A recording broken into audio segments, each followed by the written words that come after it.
The father took a photo of his daughter every day, but stopped when she turned 7 years old. Hello everyone. Enjoy these relaxing moments while you watch. Every morning, before starting the new day, Julian would take a picture of his daughter Clara. Someone said Dad is weird, because you keep taking my pictures all the time. Who said that? Ms. Mary, our neighbor. Dad overheard her talking to the lady at the bakery. She said, "That guy got dumped by his wife, now he lives like a crazy man, holding on to that camera like he's scared of losing his kid." Julian paused for a second, then smiled. She's partly right. Which part? The part where Dad is scared of losing you. Clara silently looked at her father. After a moment, she held his hand tightly. Don't be scared, Dad. I'm right here. Painful memories suddenly flooded Julian's mind. Lucy had left when Clara was just 6 months old. It was a stormy night. Julian had just finished bathing Clara when Lucy quietly packed her things into a suitcase. "Where are you going?"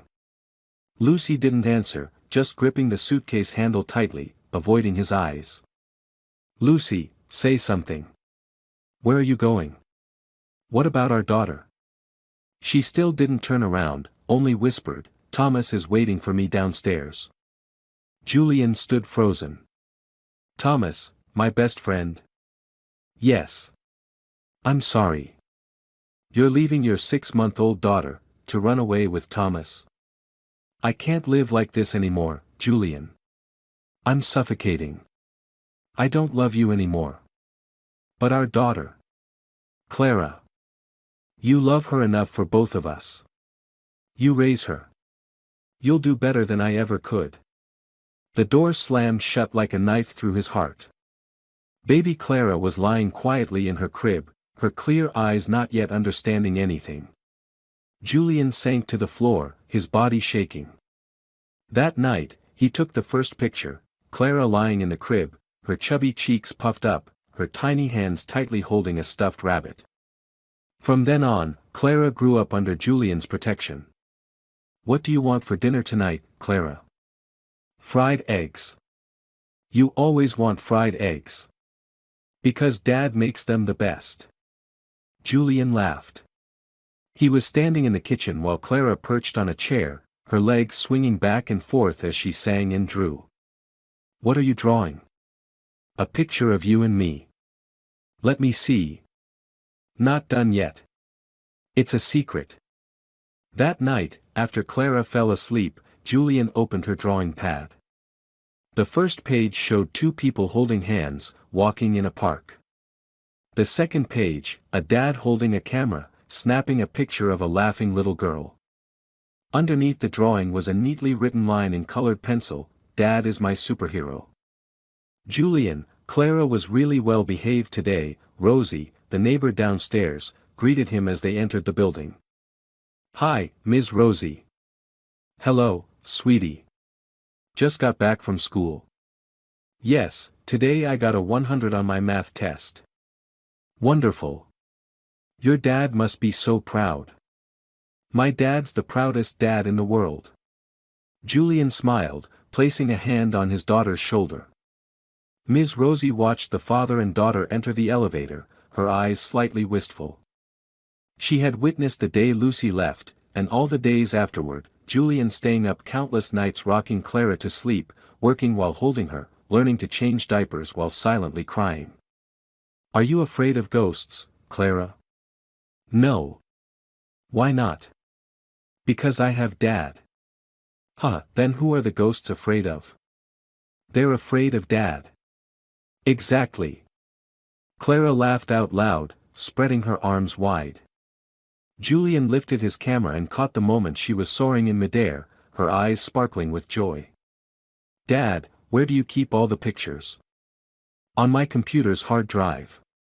"And, in my heart." "I keep you in my heart too." That night, Julian sat in front of his computer, opening each photo folder. Each year, he made a separate folder, Clara 1 year, Clara 2 years, up to Clara 6 years. Inside each folder, Hundreds of pictures were named by date. He opened Clara 1 year. The first photo, Clara lying in her crib, sucking her thumb, eyes tightly closed. The second photo, Clara crawling for the first time. The third photo, Clara sitting in a water basin, laughing during bath time. Then photo after photo, Clara eating porridge, Clara falling, Clara laughing, Clara crying, Clara pouting, Clara hugging Dad. Julian gently stroked the screen. You're growing up so fast. Where do you want to go this weekend? The library. The library? Not the park. I want to read princess stories. Then Dad's little princess will have her wish. Clara wrapped her arms around his neck. Dad, please don't be sad anymore. Huh? I'm not sad. You often stare off into space and sigh. Oh. From now on, Dad will smile more. Like this. Clara made a silly face. Julian burst out laughing. You're my medicine, you know that. So can I be a doctor when I grow up? As long as you don't leave Dad like your mom did. Clara froze. She didn't ask anything else, just burrowed her head into his shoulder. Hey Julian. Mr. Edward, the owner of the photo shop in the neighborhood, greeted him. Hi, sir. I'm here to print some photos. Still pictures of Clara, huh? Yes. Edward watched Julian place the USB on the counter. You really love that little girl. She's my whole world. You know, Lucy once stopped by here. Really? Yeah. She stood there looking at the photos of baby Clara you had displayed. Then she left without saying a word. Julian didn't respond, just stared at the printing machine as it hummed. One night, after Clara had fallen asleep, Julian opened his handwritten journal and wrote. March 15th. Today Clara said she wants to be a doctor. She keeps asking why her mother left. I don't know how to answer. All I know is, whenever she hugs me, all the wounds seem to heal. Clara is the reason I'm still standing. If someday, if someone tries to take her from me, I don't know what I would do.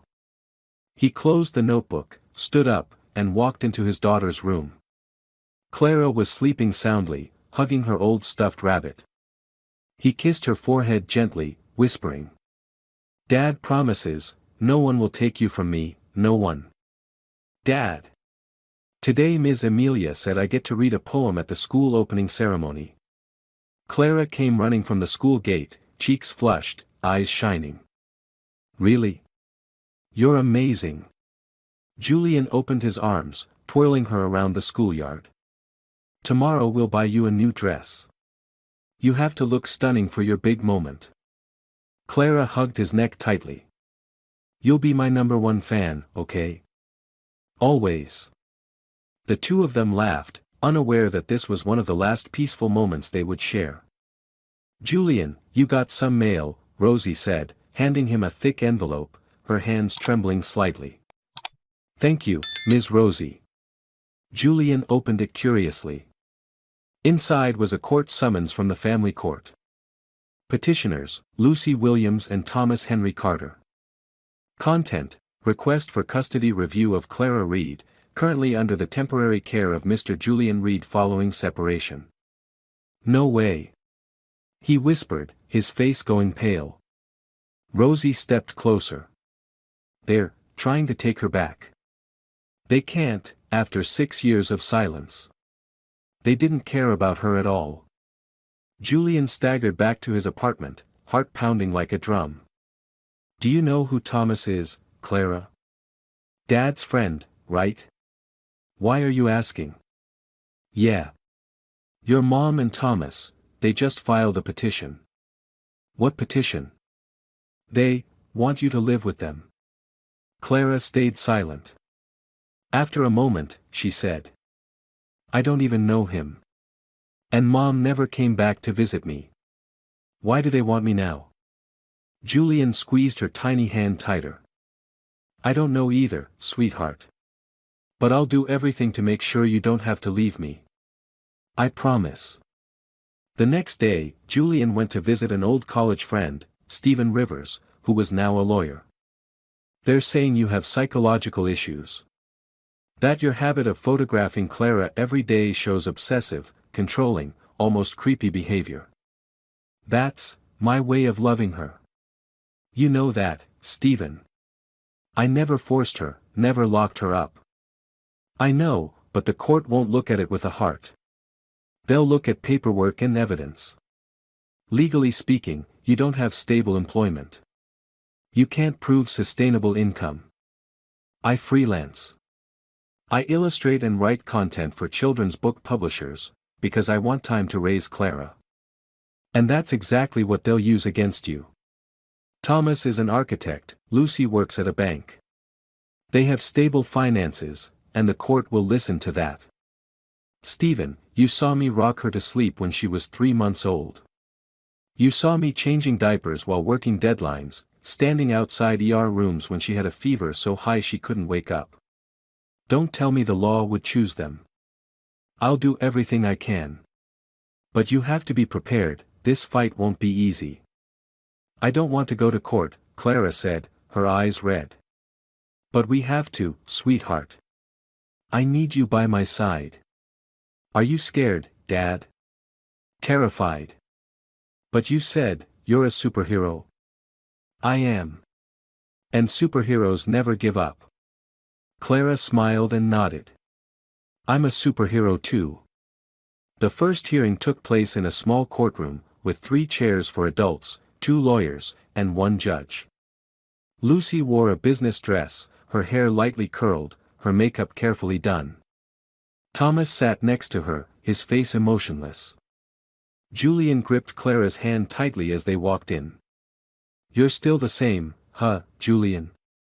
Lucy gave a slight smile. Where's your camera? Not taking any pictures today. He didn't answer, only stared straight at her. Your Honor, my client Ms. Lucy Williams is the biological mother of Clara. Due to circumstances at the time of separation, Ms. Lucy was unable to continue raising her child. However, she is now fully financially stable, emotionally sound, and especially, wishes to dedicate herself to making up for lost time with her daughter, Lucy's lawyer stated firmly. Additionally, we request the court to reconsider Mr. Julian Reed's obsessive behavior. Taking daily photos of Clara for 6 straight years is abnormal and negatively affects the child's natural emotional development. Stephen stood up. Taking photos is Mr. Julian's way of expressing his love for his daughter, similar to keeping a visual diary. There is no evidence of abuse, control, or any form of coercion in their relationship. On the contrary, Clara is healthy, happy, performs well academically, and demonstrates good social skills, all of which have been confirmed by her teachers. The judge looked up. Mr. Julian, would you like to say something? Julian stood. I'm not a perfect man. I don't own a big house, I don't have a high-paying job. But I have my daughter. And she's my whole life. If taking daily pictures is a crime, then I'll plead guilty. But it's how I fought off loneliness, how I fought off the feeling of betrayal. I lost my wife, please don't let me lose my daughter too. Lucy gave a faint, sarcastic laugh. No one's stealing Clara from you. Clara is my daughter. I have the right to be close to her. It's been almost 7 years, Lucy. 7 years without a phone call, without a single birthday card. And now you say you have rights? A real mother never disappears. I came back because I want to fulfill my responsibility. Thomas added, we can provide Clara with a more stable home. Clara doesn't need a big house. She needs someone who listens to her every night, kisses her forehead every morning, someone who wipes her tears when she falls down. The judge motioned for them to stop arguing. We will take this under advisement. That night, Clara curled up in Julian's arms. I didn't understand everything they said in court. But I don't want to be away from you, Dad. Me neither, sweetheart. I won't let that happen. Dad, If I have to leave, will you forget me? Julian trembled, hugging his daughter tightly. No. Never. Every day, no matter where you are, I'll think about you, about every breath you take. Take another picture of me, Dad. So you can remember me. Julian picked up his camera. But his hands shook. I can't, my eyes are too blurry. Clara wiped away his tears with a handkerchief. Let me take a picture of you, Dad. They laughed together, even as the storm gathered around them. Mr. Julian Reed, please stand and make your final statement before the court enters preliminary deliberation, the judge said. Julian stood, gripping the microphone. The room was ice cold. The eyes of the judge, the court clerk, the two attorneys, and even Lucy were fixed on him. Only Clara's eyes, bright, round, innocent, gave him enough strength to stand firm. I didn't come here to defend myself. I came because I am a father. A father who has spent 6 years caring for his daughter every hour, every minute, every breath. I'm not wealthy. I don't live in a mansion, I don't drive luxury cars, I didn't send my daughter to a fancy private school. But I took her to the library, to the park, to art classes. I cooked for her, told her bedtime stories, lulled her to sleep, held her hand at the doctor's office, washed her hair, taught her math, and every morning, I woke up earlier than her just to prepare the breakfast she loved. And today, I'm being called obsessive. Lucy whispered to her lawyer, he's putting on a show. Julian turned to the judge. I took pictures of my daughter every day.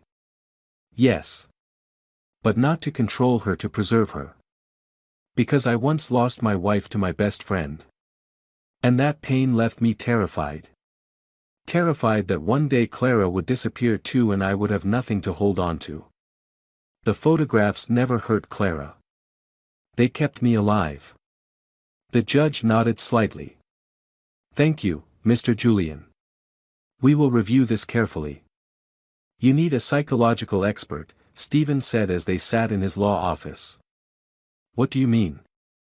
Julian frowned. The other side hired a child psychologist. They claim your daily photo taking exerts invisible pressure on Clara. They're calling it a symptom of obsessive-compulsive behavior. That's nonsense. The court won't think so. You need an expert to counter them. Do you know anyone? Yes. Her name is Dr. Angela Ferguson, professor of developmental psychology at Boston University. But, she's very strict. She'll need clear evidence. I'll meet her. I can't let them take Clara. So you want me to confirm that taking a photo of your daughter every day doesn't cause psychological harm? Dr. Angela Ferguson crossed her arms, looking at Julian. Yes. I need that. And you think that's normal? Not exactly normal. But not harmful either. Have you ever asked your daughter how she feels about being photographed every day? I think Clara likes it. She often poses, smiles, even suggests settings herself. Is it possible she does that just because she thinks it makes you happy? Julian fell silent. Dr. Angela wrote something down in her notebook. I need to meet Clara. Not to judge her, just to observe. Do you agree? As long as it helps. Do you like it when your dad takes pictures every day, Clara? Angela asked as they sat in the park. Yes. I get to wear pretty dresses every morning. Do you ever get tired of posing, smiling, standing still? Clara thought for a moment, then shook her head. I feel happy. Dad always says, come on, Dad's little princess, let's capture today. I like remembering. Dad says, time flies really fast.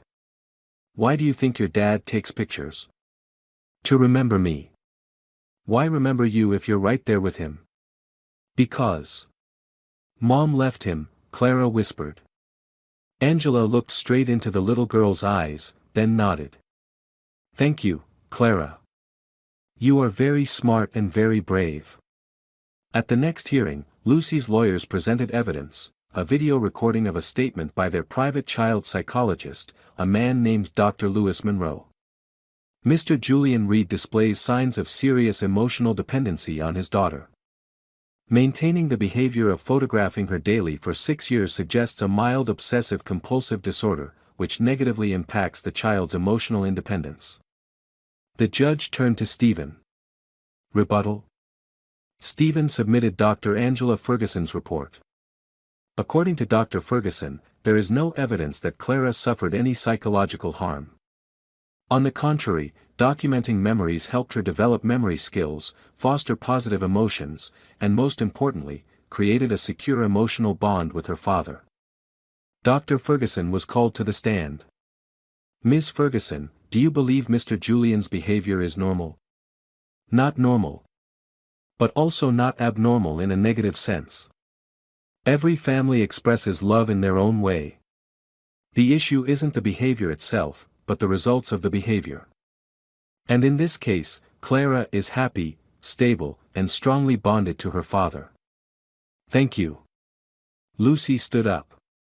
I just want to be a real mother. I admit I made mistakes. I left because I needed to save myself. But I came back because Clara needs a mother. Julian sighed. All these years, I never saw you at our door even once. I never got a single birthday card for Clara.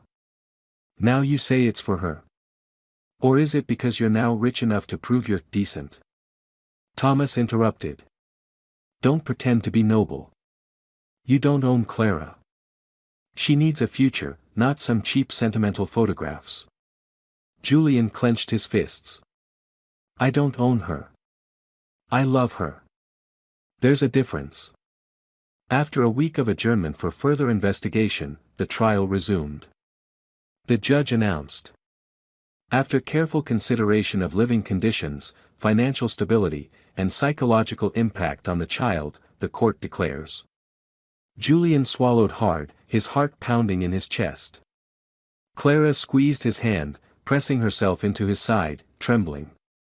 That Clara Reed will temporarily live with her biological mother, Ms. Lucy Williams, for a period of 6 months, starting tomorrow. After this period, the court will re-evaluate the custody situation and issue a final ruling. A terrifying silence engulfed the courtroom. Clara turned to Julian, her eyes wide, her voice breaking. Dad! Julian tried to smile, but his lips trembled uncontrollably. He bent down, holding his daughter tightly against his chest. Lucy pressed her lips together, saying nothing. Thomas stepped forward, placing a hand on her shoulder like a victory gesture. No. No way. No way. Julian paced back and forth in their small apartment, crying out in anguish. Rosie stood outside the door, frozen, watching through the slightly open door.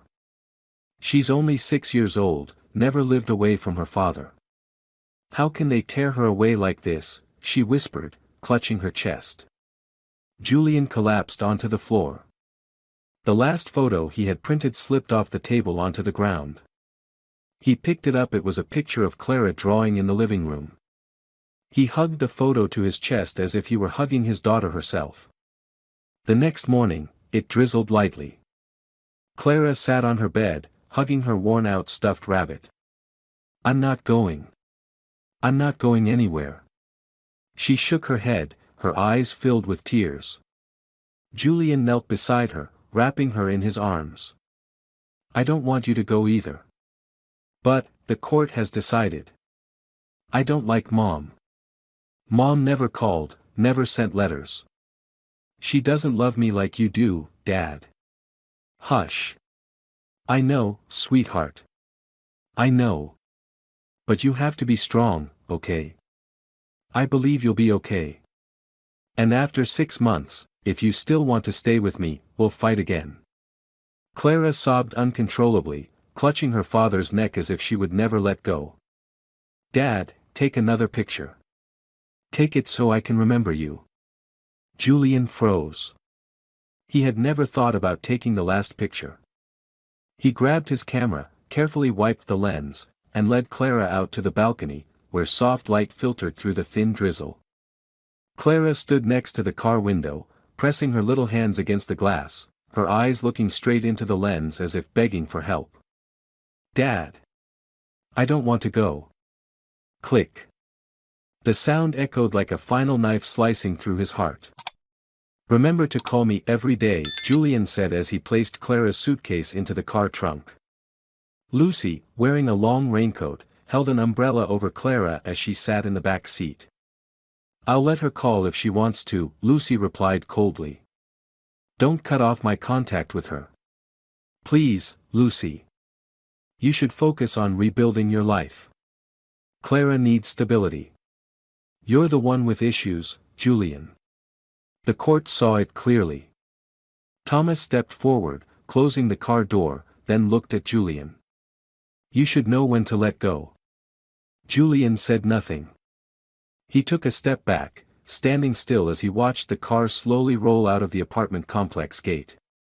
Inside the car, Clara turned to look back. Her face pressed against the window, her tiny hands tapping lightly on the glass.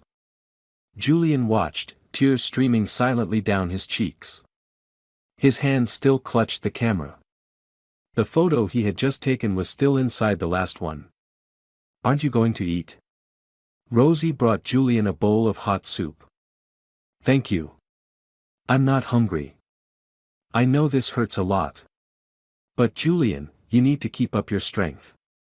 Julian sat there silently, his blank eyes fixed on the wall calendar, Clara's first day at her new school. "It feels like I was robbed." "I understand." No one asked Clara what she wanted. They only looked at paperwork, at salaries. They didn't see how she smiles every morning. They don't know what she needs. Rosie sat beside him. "There will come a day when justice speaks. But by then, will Clara still be my Clara?" Julian opened his computer but didn't open the photo folders like he usually did. He pulled out a small drawer, took out his camera. His fingers touched the power button but didn't press it. The last picture. "My Clara. Where are you now?" He opened the photo box, pulling out each picture. Clara drinking from a bottle, Clara taking her first steps, Clara laughing with ice cream on her nose, Clara hugging him at the park, Clara sleeping in his arms on a rainy afternoon. Each picture, each memory, played back like a slow-motion film. Finally, he placed yesterday's photo, Clara pressing her face against the car window, at the center of the table. Surrounded by hundreds of others. The room transformed into a shrine of memories. He broke down in tears. Stephen called. "I just received a copy of the ruling. They granted Lucy temporary custody, citing a more stable living environment, better education opportunities, and the presence of a secondary guardian Thomas. So basically, they chose money over love. I'm not saying that. But, sometimes the law doesn't understand what love is. So what can I do? For now, nothing. The next 6 months are an observation period. You can't afford a single mistake. You have to stay strong. Do you believe I can get Clara back?" Stephen paused. "I do. Because you're the only one who sees her with a true heart." 3 days later, Julian entered Clara's room. Everything was still there, the teddy bears on the shelves, half-finished coloring books, the princess dress she never got to wear.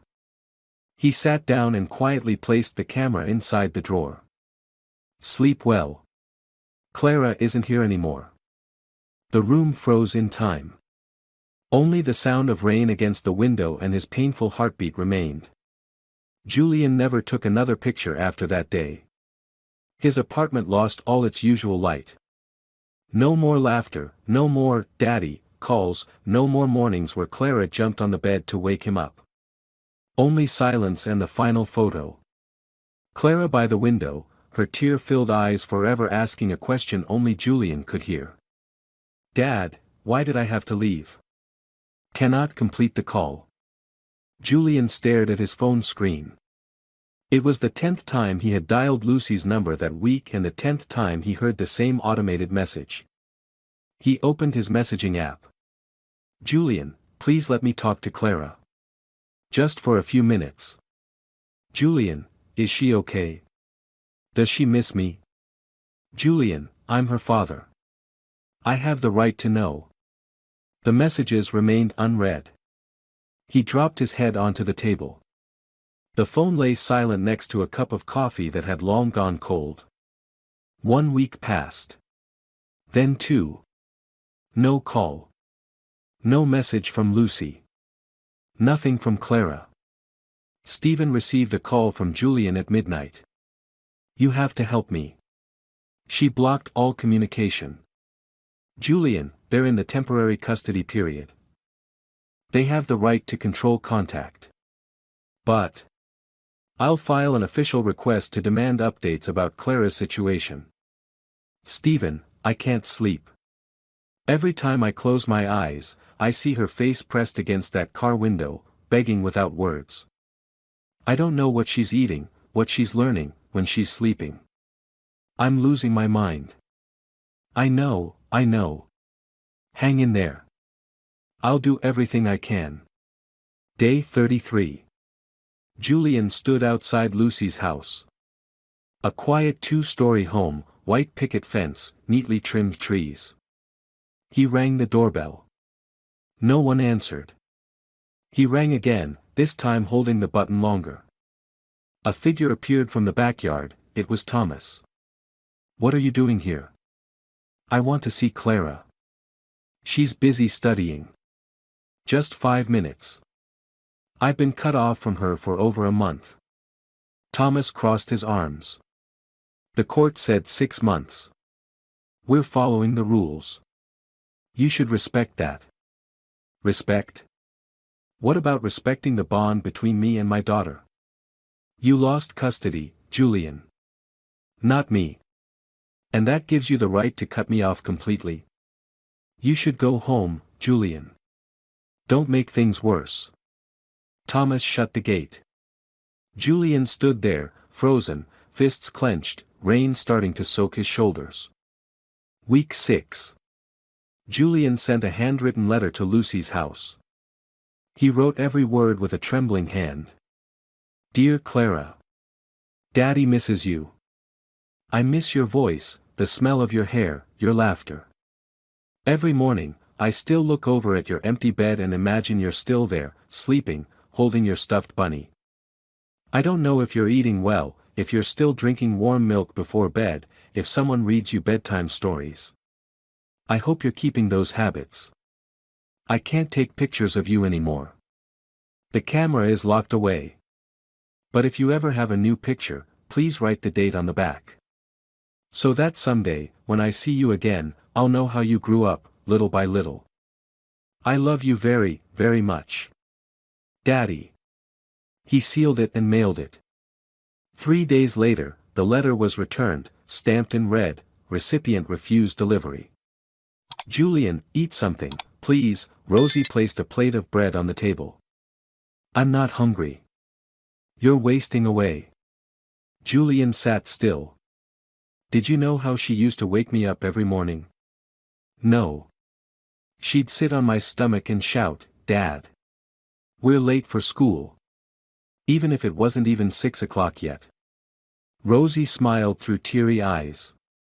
And now, every morning I wake up at that same time, but no one shouts anymore. Stephen visited Julian's apartment one weekend afternoon. You have to get up. At least stay alive, to welcome Clara back.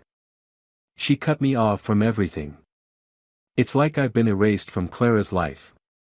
I'm filing a complaint to the court about the illegal communication cut off. But it will take time. And in the meantime, Clara will think I abandoned her. Stephen gripped his friend's shoulder. You can't fall apart. You're her last anchor. Week 12. Julian woke up early and opened an old wooden box under the bed. Inside were dozens of birthday cards, scribbled drawings from Clara, and even the tiny sweater she wore when she was 1. He pulled out an old photo, Clara eating her first birthday cake, frosting smeared all over her face, her eyes wide and round. "You still like chocolate cake, right?" he whispered hoarsely. Suddenly, the phone rang. He lunged for it. An unknown number. "Hello? Who is this?" "Julian?" He froze. A woman's voice. "This is Martha." "Martha? Lucy's old housekeeper?" "Yes. I shouldn't be calling. But I can't stand it anymore." "Martha, where's Clara? Is she okay?" "She's very sad. She keeps asking why you don't call. Every time she asks, Lucy tells her you're too busy, that you don't care." "Oh God. I called dozens of times. They blocked me." "I know. I saw it happen. But I'm just the housekeeper. I have no power." "Martha, please. Just let me hear her voice for a second." "I can't. If they find out I called you, I'll lose my job." "Martha, I'm begging you. I'm going crazy. Just 1 minute. 1 minute." Silence on the other end. Then the line went dead. Julian sat motionless. His arm fell limp, the phone slipping onto the carpet. Week 16. Julian hadn't left the house for 4 straight days. Rosie knocked on the door. "Julian, you can't go on like this. You need someone with you." He didn't open the door. "I'll call a doctor if you don't answer." Finally, the door creaked open. Julian stood there, unshaven, sunken eyes, his body skeletal. "I'm still breathing. Just enough to wait for Clara. But I don't know for how long." One rainy night, Julian sat on Clara's bed. He clutched her little pillow, turned on the star-shaped nightlight she used to love. Soft light shimmered across the ceiling. He whispered, "Clara, if you can hear me, know that Daddy never stopped loving you. Daddy never left you. Daddy is still here. Waiting for you." "Julian, what are you doing?" Rosie gasped as she entered the apartment. The entire room was no longer a living room. It had become a space completely covered in photos. Photos of Clara. Photos of Clara drinking from a bottle, photos of Clara grinning in a bear costume, Clara dancing around the room, Clara pouting as she learned to write, Clara wincing after scraping her knee, Clara hugging Julian in the rain. Every wall was covered with photos. Even the ceiling was. The floors, the hallway, and even the refrigerator door were plastered with colored photos of every size. In the middle of the room sat Julian, skinny, hair disheveled, eyes vacant. "You see? She's still here," he whispered. "Clara is the only part of me left.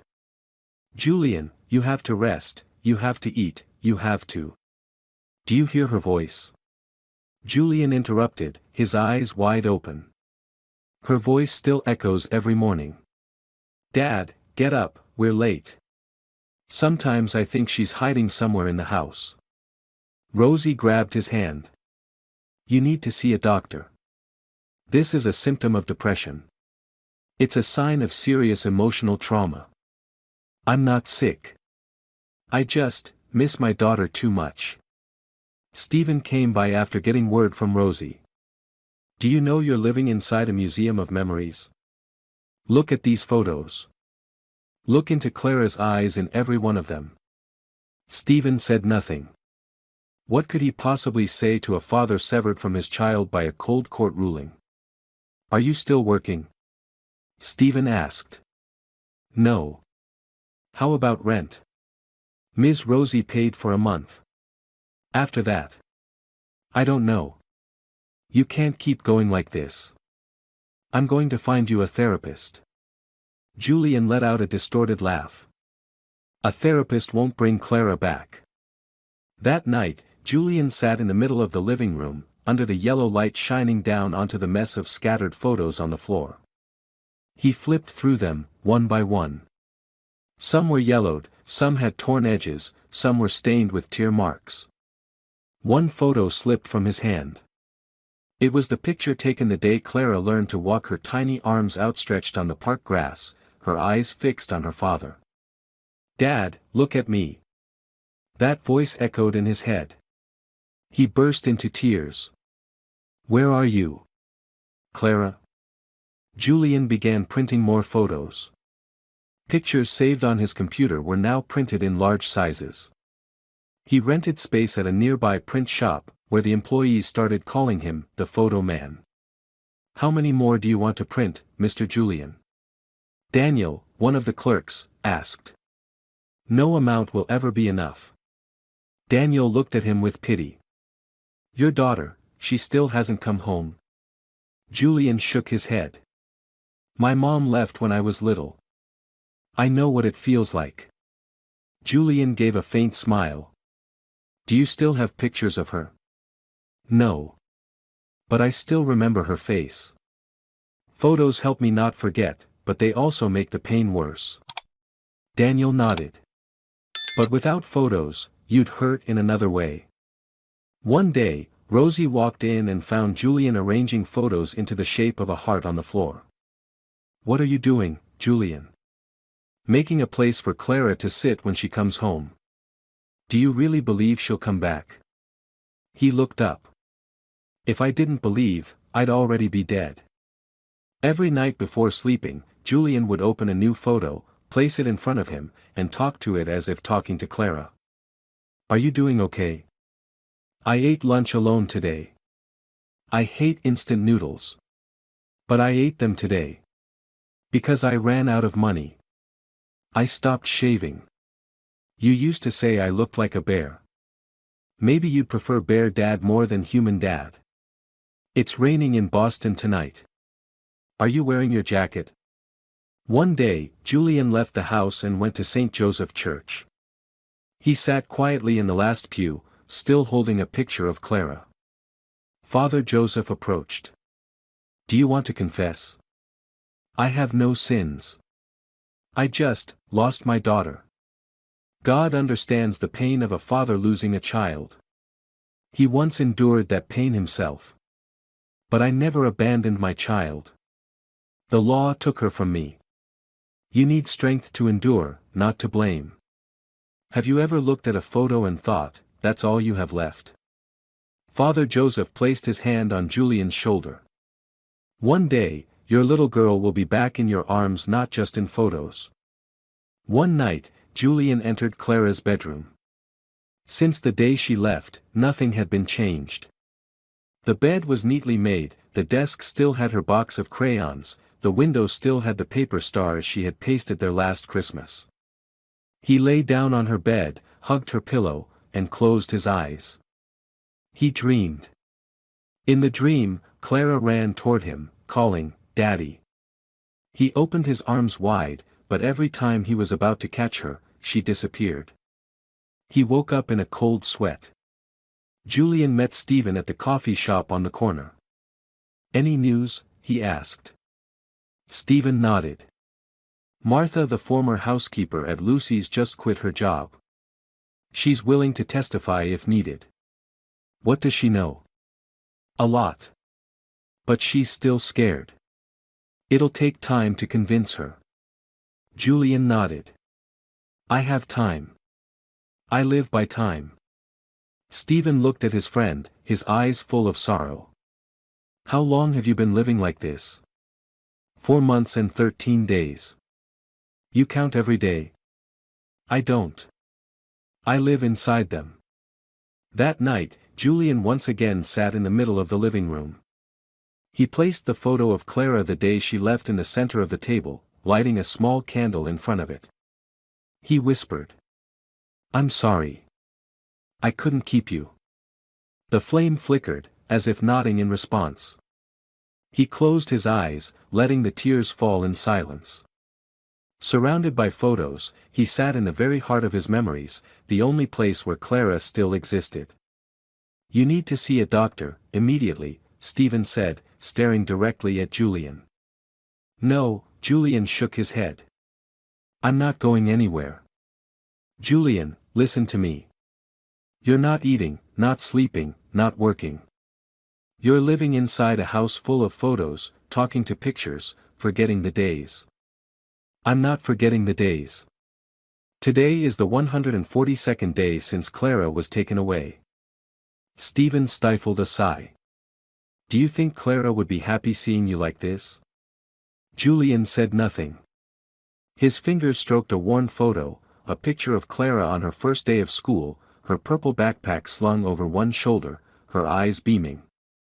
Have you thought about an ending? Stephen asked, his voice low. Julian gave a faint, soundless laugh. I have. One night, I went up to the rooftop. Just stood there. The wind was fierce. And I thought, if I let go, would Clara know? Would she cry? Or had she already forgotten me? And yet you're still here, Stephen said, gripping his friend's shoulder. Because I remember her eyes. The day she left. Begging, Dad, don't let me go. I can't disappear and leave those eyes behind again. That day, Julian voluntarily admitted himself to St. Cecilia Psychiatric Hospital, on Stephen's recommendation. He sat before the therapist, Dr. Matthew Carter, whose graying hair and calm eyes gave off a sense of steadiness. Have you ever thought about ending your life? Matthew asked. Yes. How many times? Once. But it lasted a whole month. Matthew jotted down notes. Do you think you need help? I need Clara. Clara is not the cure. No. She is my life. And when life is taken away, you lose direction. That's classic trauma-induced depression. Your condition is called post-traumatic emotional isolation. So what will you do? Give me pills? Sit and talk every week? I don't promise miracles. But I can help you live with the pain, instead of being swallowed by it. 3 weeks later, Julian continued meeting with Dr. Matthew regularly. He was prescribed mild sleeping aids, practiced breathing exercises, and kept a daily emotion journal. Do you still have your camera? Matthew asked. I do. But I don't touch it anymore. Have you ever thought, maybe taking pictures again could help heal you? Take pictures of what? I already took the last one, Clara pressing her hands against the car window. Since then, the camera has been locked away. Have you thought about sending photos to Clara? How? Lucy blocks everything. Have you kept writing letters? I did. The post office returned them stamped recipient refused. Matthew sighed. You're living in a loop of memories. The only way out is through action. One late evening, Rosie knocked on Julian's door. Julian, are you awake? Yes, come in. Someone asked me about you. Who? Martha. Julian sat up straight. Are you serious? She came to the bakery where I work mornings. She told me to tell you, she still has something important. What is it? Do you know? She didn't say exactly. Just said, tell Julian that Clara never forgot him. And I have proof. Julian went to the address Martha had left, a run-down apartment in the south of the city. She opened the door, looking tired, holding a cup of ginger tea. You're too skinny, she said. Where's Clara? I don't work there anymore. They fired me after finding out I had called you. But before I left, I took this. Martha took out a cloth bag. Inside was a pale purple USB drive. What's this? Photos. Every day Clara asked me to take one picture. Then she'd say, I'll send them to Daddy, so he knows I haven't forgotten him. I kept them all. From the day she arrived there, until the day I quit. Julian's hands trembled as he took the USB. Thank you. Thank you so much. I have a child too. I couldn't just stand by seeing a little girl so heartbroken. Julian rushed home and plugged the USB into his computer. A folder popped up, Clara 365. He opened the first file. Clara was sitting by a window, her gaze turned outward, her hair tied with a purple ribbon. A line of text appeared below the photo. Day 1, I'm okay, Daddy, don't worry. The second photo, Clara holding up a drawing of the two of them, with a caption. Day 2, I miss you, Daddy. The third photo, Clara hugging her old stuffed dog, a little card placed next to her saying, I didn't forget your birthday, Daddy. Julian broke down in tears. He looked at the photos, wiping his tears, whispering. I didn't forget you either. Not for a second. He immediately called Stephen. I have proof. A whole set of photos. Taken by Clara herself. With notes written by her. Can we use this as evidence of affection in the next trial? Stephen stayed silent for a few seconds, then said.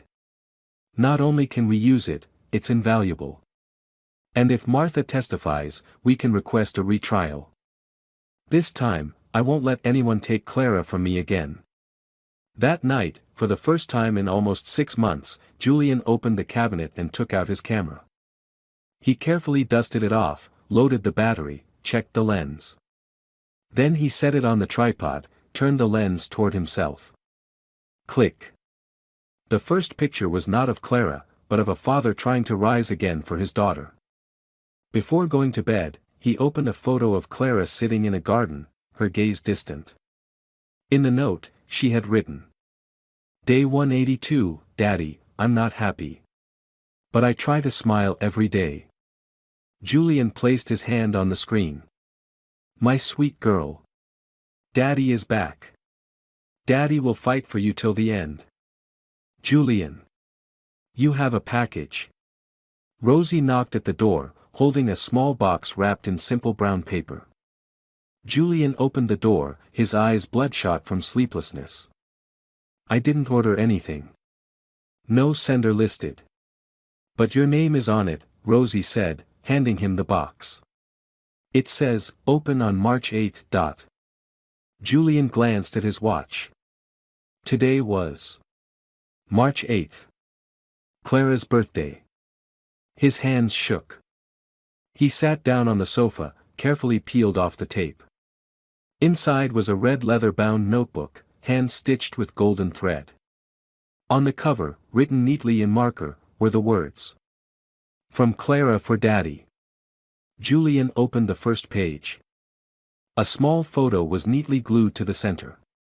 Clara wearing a blue birthday hat, sitting in front of a small cake, her eyes both bright and sad. Underneath was a childish handwriting.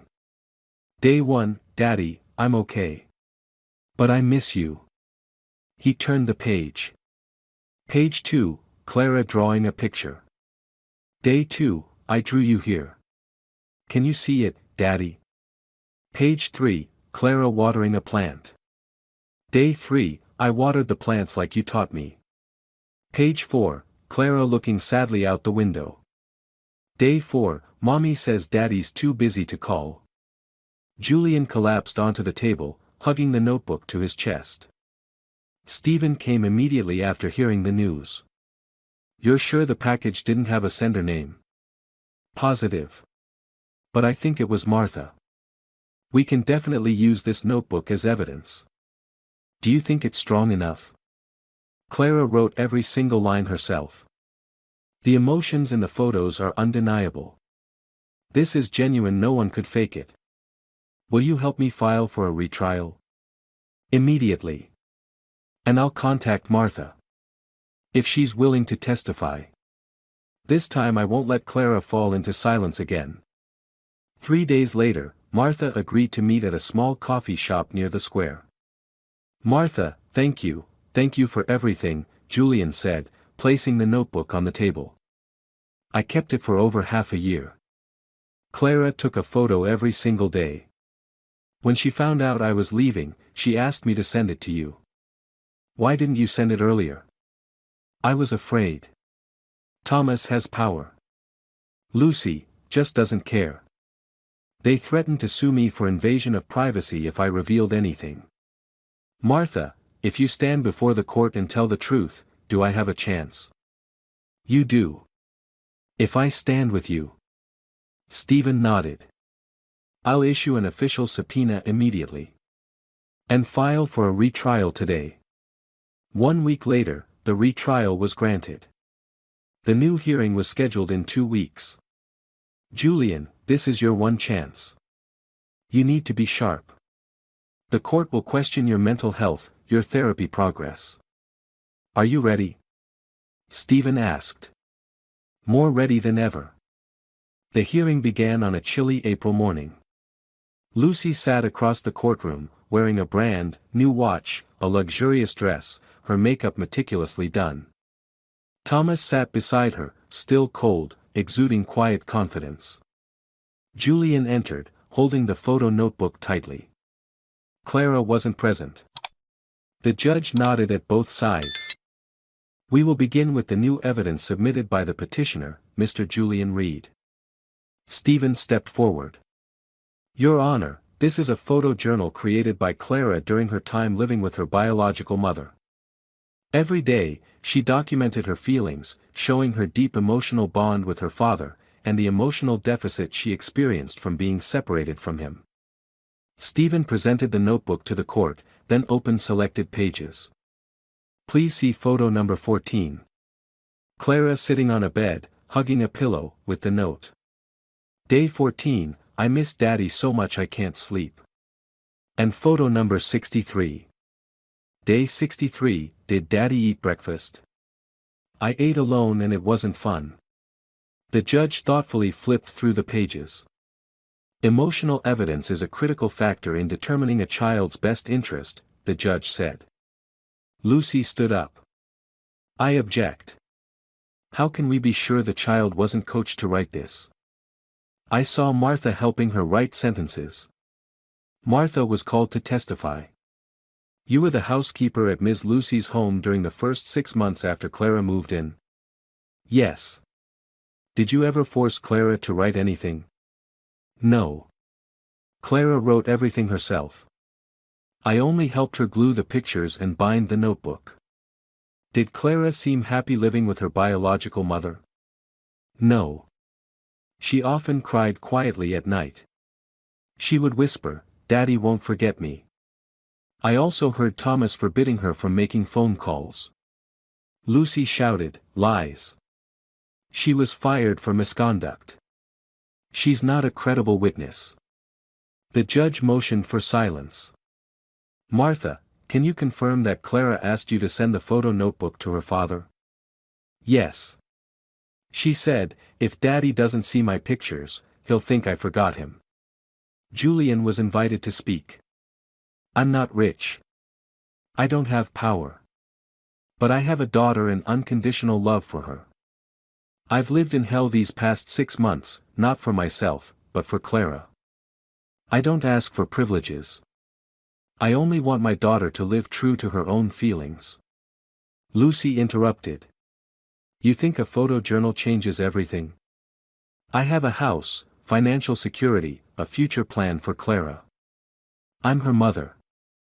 I came back because I love her. The judge stared directly at Lucy.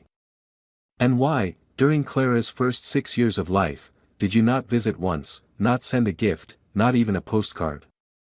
Lucy fell silent. Thomas interjected. Because Lucy needed to heal. Julian suffocated her. He's obsessed with the girl, using her to fill his void. Stephen countered. And what about the photos of Clara living under your roof? Sunken eyes, forced smiles, is that the stability you promised? The judge banged the gavel. The court will recess. We will announce the verdict in 1 hour. In the hallway, Julian sat silently, hugging his old camera. Rosie approached. I prayed for you all night, she said. Thank you. I just want Clara to come home where she belongs. And this time, you won't let go. Julian clenched his fists. Never again. 10 minutes later, the gavel struck again. The courtroom fell into suffocating silence. All eyes turned to the judge. After reviewing the evidence, testimonies, and newly surfaced circumstances, the court hereby rules. Julian held his breath, gripping Stephen's hand. Each second stretched into eternity. Custody of Clara Reed will be granted to Mr. Julian Reed, the biological father, with the condition of continuing psychological care and monitoring during the initial reintegration period as ordered by a licensed therapist. The courtroom erupted. Lucy sat frozen, her hands trembling. Thomas stood up, his face a mask of disbelief. Julian's legs went weak, he could barely breathe. He turned to look at Stephen, his best friend, the one who had trusted and supported him throughout this entire journey. Stephen smiled, gently patting him on the shoulder. "Congratulations, Julian.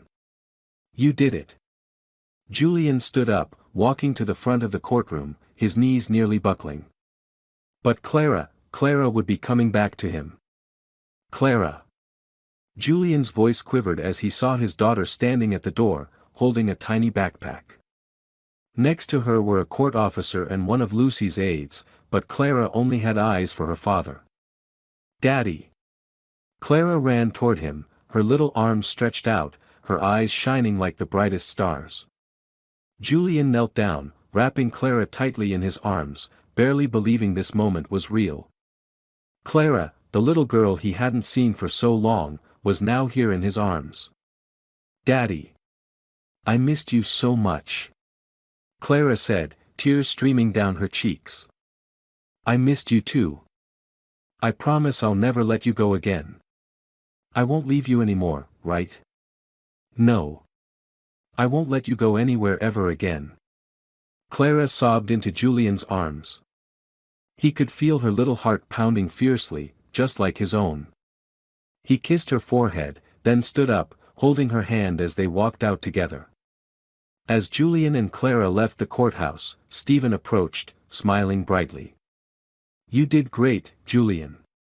This victory isn't just yours, it's a triumph of love and patience." Julian smiled, his eyes overflowing with happiness. "I couldn't have done it without all of you. Stephen, thank you so much. We did it together, Julian. You deserve this happiness. She needs a father like you." Julian looked at Clara, who was laughing, her eyes sparkling as she gazed up at him. He bent down, running his hand through her hair. "We're going to start over, sweetheart. I promise I won't let anyone separate us again." Clara hugged him tightly, then playfully grinned. "You're my superhero, Daddy." Julian laughed, looking at his daughter with all the love a father could hold. "I'll always be your superhero, Clara. You know that, right?" That evening, when they returned home, Julian opened the door, and it felt like a whole new world opened before him. Everything suddenly felt warm like a real family. Clara ran to the sofa, jumped up, and shouted, "Dad! I want to look at all our pictures again." Julian chuckled. "Of course. We'll make up for everything we missed." He went over to the corner where he had stored Clara's photographs. But this time, he wasn't afraid anymore. He no longer feared losing his daughter. He pulled out the photo album, sat down next to Clara, and began flipping through the worn pages, each one filled with a memory. "This is the photo where you modeled for Daddy. Remember?" "Of course. I was the most beautiful model ever. And here's the photo of you learning to draw. You made a huge painting, remember?" "I remember. I drew you and me and our little world." Julian smiled, looking at Clara with a gaze full of tenderness. "That's right, sweetheart. A little world that you and I built together." Clara rested her head on Julian's shoulder and whispered, "Dad, I don't ever want to leave you again." "Me neither, my sweet girl. I'll never let you go again." This time, Julian was no longer afraid. All the painful memories, all the months of separation, they were now just the past. Between him and Clara, only love and hope remained. Lucy stood outside the window, watching the scene inside Julian's apartment. She said nothing, simply standing there, a deep emptiness welling up inside her. "I'll never forget her.